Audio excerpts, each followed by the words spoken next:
Is there something that you've tackled on the show that was kind of particularly difficult or kind of challenging to wrap your head around? Well, no, not really. I mean, I would say with Sunny, Sunny, we swim in very dangerous waters from time to time. And I think we take real big risks with that show. Although, our heart, we believe that our heart is always in the right place. And we've made a lot of mistakes over the years in terms of like how we approach certain subjects. And then we've over time tried to ameliorate some of those. But like with Mythic Quest, to me, because of the nature of the show and the tone of the show and what we're going for, it doesn't feel to me as though we're wading in those same waters. Even though, I mean, honestly, sometimes what's really interesting is sometimes the writers on the show or the actors they'll be like, "Ooh, this is crazy. Are we really going to say that, or are we really going to get into that?" And like, I'm like, "Wait, what do you mean?"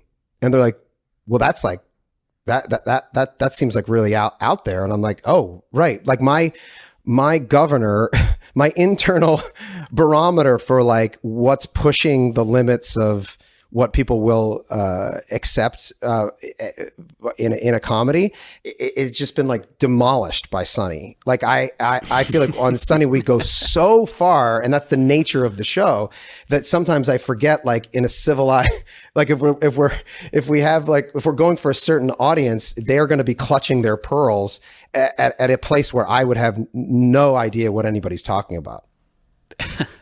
Is there something from Sunny? It's interesting that you mentioned, kind of, now that the show's been going on for as long as it has, like you have an opportunity to kind of like, correct some things that you wish you had said differently or done differently.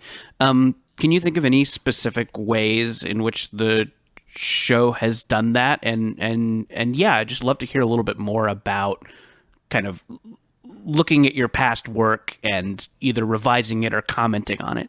Yeah, well, one thing we have a character that we introduced in the first season who is a transgender person, and we were referring to her.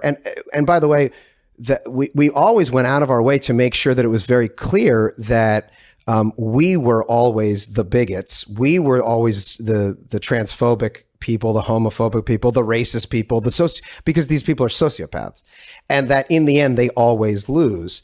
And that when we were presenting any characters really, but mostly characters from marginalized groups, that the joke was never ever on them, and that we were like bullying anybody, whether on the show or from the show's perspective on a macro level. That doesn't mean we didn't make mistakes along the way. It just means that from my perspective, our heart was in the right place, but we were just ignorant about the specifics. And that's no excuse. We needed to educate ourselves, and we didn't for various reasons. But over time, we started to recognize certain things. And what one of the specifics was realizing that we were referring to her with a word that we did not think was a slur, that it turns out is and was. And there's just no excuse for that other than we were ignorant. So we can't retroactively, nor do I think we should retroactively go back and change anything. It is what it is, and it was what it was. What we can do is, as we move forward, and I think it was like, I don't know, 5 or 6 seasons ago, we started using the proper pronouns and the proper, where it made sense, and the proper way to address that particular character. Because there was a difference between the characters themselves using slurs and the intention behind it, because again, these are homophobic, racist people, and they're going to do that from time to time. But that it was understood that the filmmakers were not recognizing those words as appropriate to say. So those are like the lines that we're always kind of like making sure that we're crossing as characters to make a point, because it is a satire, but not crossing those lines as filmmakers or as a show, because then you're not making any point. You're literally just making a show that's homophobic or racist. Or in this case, transphobic.